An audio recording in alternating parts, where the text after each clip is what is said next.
মামুনি, এই দুজন থেকে যে কোনো একজনকে তোমার আম্মু হিসেবে পছন্দ করো। হাই মামুনি। হ্যালো, হাই মামুনি। এখন তুমি চয়েস করে বলবে কাকে তোমার আম্মু হিসেবে পছন্দ হয়, আর আমি তাকেই বিয়ে করব। আর আমি তোমাকে পরিচয় করিয়ে দিচ্ছি, এ হচ্ছে দোলা। এ হচ্ছে আমার অফিসের বস বলতে পারো, আমার সিনিয়র। আমাকে অনেকভাবে সে সাহায্য করে, কাজের বাহিরে, পার্সোনাল লাইফেও সে আমাকে অনেকভাবে সাহায্য করেছে এবং করে। আর আমিও তাকে অনেক পছন্দ করি, সে আমাকে অনেক পছন্দ করে। আর মামুনি, ও হচ্ছে মোনা। ও হচ্ছে আমার ছোটোকালের ফ্রেন্ড। বিশেষ করে তোমার আম্মু মারা যাওয়ার পরে ও আমাকে মেন্টালি যে সাপোর্টটা দিয়েছে, এটা আমার জন্য অনেক কার্যকরী ছিল। ও যদি আমাকে মেন্টালি সাপোর্টটা না দিত, হয়তো আমি আরও মানসিকভাবে অনেক ভেঙে পড়তাম।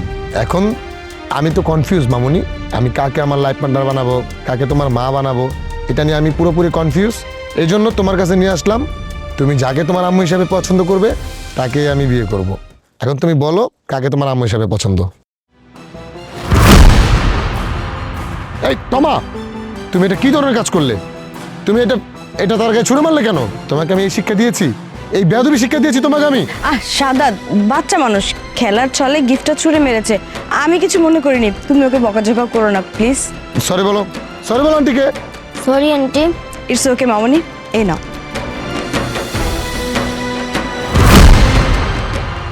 এই মেয়ে, এটা কোন ধরনের অভদ্রতা? হ্যাঁ, ভদ্রতা কি শেখো নাই কখনো? হ্যাঁ, বড়দের সাথে কিভাবে আচরণ করতে এটাও জানো না? তুমি যে আমার শরীরের উপরে এই বক্সটা মারলে, আমি যদি ব্যথা পেতাম? হ্যাঁ, এটা কোন ধরনের অসভ্যতা? হ্যাঁ, ছোট মানুষ ছোট মানুষের মতো থাকবে, এই ধরনের আচরণ কেন করো? ফার্দার আজকের পর থেকে কোনোদিন যদি এরকম আচরণ করছো না, গালে একটা কষিয়ে দিব। মোনা থাক, আর রাগারাগি করতে হবে না।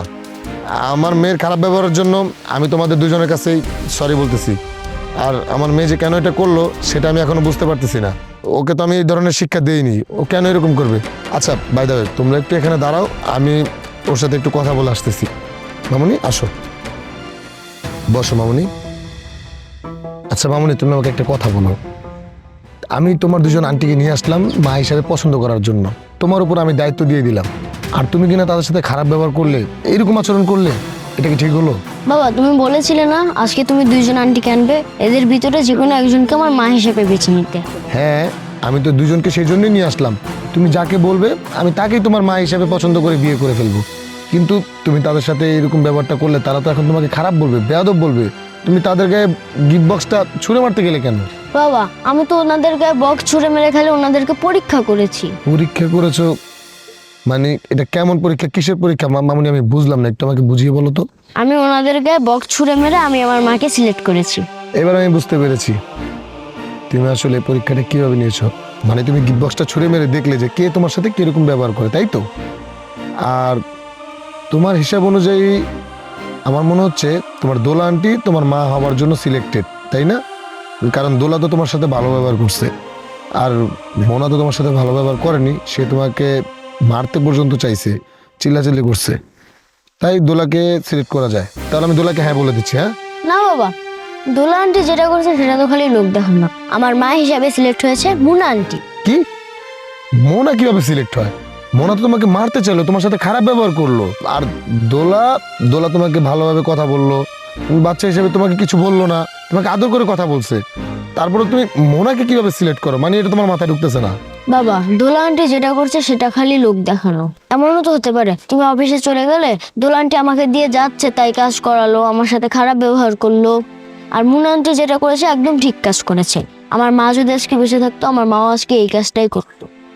বড়দের সাথে কিভাবে কথা বলতে হয়, কিভাবে সম্মান দিতে হয়, আমাকে শাসন করতো, এমনকি আমাকে মারতেও আসতো আমার মা। ঠিক বলছো তুমি, বুঝতে পেরেছি আমি। তাহলে এখন তোমার মা হিসাবে মোনাকে তোমার পছন্দ, তাই তো? ওকে ফাইন, ঠিক আছে, চলো তাহলে। মোনা, দোলা, আমি আবারও আমার মেয়ের ব্যবহারের জন্য তোমাদের দুজনের কাছে সরি বলতেছি। বাই দ্য ওয়ে, আমার মেয়ে আর আমি মিলে একটা ডিসিশন নিয়েছি, সেটা হচ্ছে আমার মেয়ের জন্য মা সিলেক্ট করা হয়ে গেছে, আর সে মা হচ্ছে মোনা। হোয়াট? মুনাকে মানে? সাদাত, তুমি কি পাগল হয়ে গেছো? যেই মেয়ে তোমার চোখের সামনে তোমার বাচ্চার গায়ে হাত তুলতে চাইলো, আর সেই মেয়েকে তুমি তোমার ওয়াইফ বানাতে চাচ্ছ, মানে তোমার বাচ্চার মা বানাতে চাচ্ছ, তুমি কি পাগল হয়ে গেছো? আন্টি, তোমাকে রিজেক্ট করার কারণ হচ্ছে তুমি একটু আগে যেই ব্যবহার করছিলে সেটা খালি আমার বাবাকে দেখানোর জন্য, আর তুমি এখন যেই ব্যবহার করতেছো সেটা হচ্ছে তোমার আসল ব্যবহার। এই মেয়ে, একদম চুপ থাকো। এতটুকু বাচ্চা মেয়ে, তুমি এত কিছু কিভাবে বুঝো? হ্যাঁ, আমি যেটা করেছি ঠিক করেছি। আর এই আংটি তোমার গায়ে হাত তুলতে চাইছে, এই আংটিকে তোমার মা বানাতে চাচ্ছে, তুমি তার বিরুদ্ধে প্রতিবাদ না করে তুমি আমাকে রিজেক্ট করতেছো, তাই না? তোমার এত বড় সাহস! তুমি তো আস্তে একটা বিয়াদব। এখন তো তুমি ছোট মানুষ, এর জন্য তুমি বুঝতে পারছো না। তোমার আব্বু এই মেয়েকে বিয়ে করুক, তারপর বুঝবে কত ধানে কত চাল। সৎ মা যখন অত্যাচার করবে না, তখন তুমি বুঝবে। দোলা, তুমি এইভাবে কথা বলতেছো কেন? আমার বাচ্চা মেয়ের সাথে তুমি এইরকম ব্যবহার করতেছো? আমার মেয়ে তো ঠিক বলছে। তুমি কিছুক্ষণ আগে যেটা করছিলে সেটা লোক দেখানো ব্যবহার ছিল, আমাকে খুশি করার জন্য। তুমি যদি সত্যিকারের মাই হতে, তাহলে তুমি তোমার বাচ্চাকে শাসন করতে, শিখাতে চেষ্টা করতে, কিন্তু তুমি সেটা করোনি। কারণ তুমি আমার কাছে ভালো হইতে চাইছো। আমার কাছে ভালো হয়ে আমাকে বিয়ে করার পরে তুমি আমার বাচ্চার সাথে পরে খারাপ ব্যবহার করবে, তাই তো? এটাই ছিল তোমার মেন উদ্দেশ্য। আমি বুঝতে পেরে গেছি, এই জন্য আমি মোনাকে সিলেক্ট করেছি। সাদাত, দেখো তুমি ভুল করতেছো। এই মেয়েকে বিয়ে করলে কখনো তুমি সুখী হতে পারবে না, তোমার বাচ্চাকে টর্চার করবে। তুমি একটা জিনিস চিন্তা করো, যখন তুমি অফিসের কাজে ঢাকার বাইরে যাবে, বিদেশে যাবে, সবসময় তো তুমি বাসে থাকবে না। সৎ মা কি অত্যাচারটাই না করবে তোমার বাচ্চার উপর। যেই মেয়ে তোমারই চোখের সামনে তোমার বাচ্চাকে মারতে চায়, সেই মেয়ে তোমার পিছনে কি করতে পারে তার কোনো আইডিয়া আছে তোমার? মোনা যেটা করছে স্ট্রেট ফরওয়ার্ড, সেটাই করা উচিত ছিল একজন মায়ের। একজন মা এরকমটা হওয়া উচিত, তার বাচ্চাকে শাসন করবে, শিখাবে, ভালো মন্দ সেটা বুঝতে শিখাবে। আর তোমার মতো এরকম আদর্শ হাত দেখিয়ে তারপরে খারাপ ব্যবহার করবে, এরকমটা দরকার নেই। মোনার মতো মেয়েই ঠিক আছে। এখন তুমি চলে যেতে পারো, কারণ আমার পক্ষে তোমাকে বিয়ে করা সম্ভব না। তুমি আসতে পারো। আজকে তোমার বাচ্চা মেয়ের কথা শুনে তুমি আমাকে রিজেক্ট করলে না, এর জন্য তুমি পস্তাবে। Mind it. তা আমি বুঝবো সেটা। যাও মামুনি, তোমার তারিফ তো একদম তুলনার বাইরে। আজকে তুমি যে কাজটা করলে আমার জীবনের জন্য, তোমার জীবনের জন্য অনেক ভালো একটা ডিসিশন নিতে পেরেছো। তোমার আসলে তুলনা নেই। কিছু কিছু মানুষ বলে না যে কিছু কিছু সময় বাচ্চাদের কথা শুনতে হয়। আজকে তোমার কথা শুনে হয়তো আমার লাইফে আমি অনেক ভালো একটা ডিসিশন নিতে পেরেছি। কিন্তু মামুনি, তুমি এগুলো শিখলে কোথা থেকে?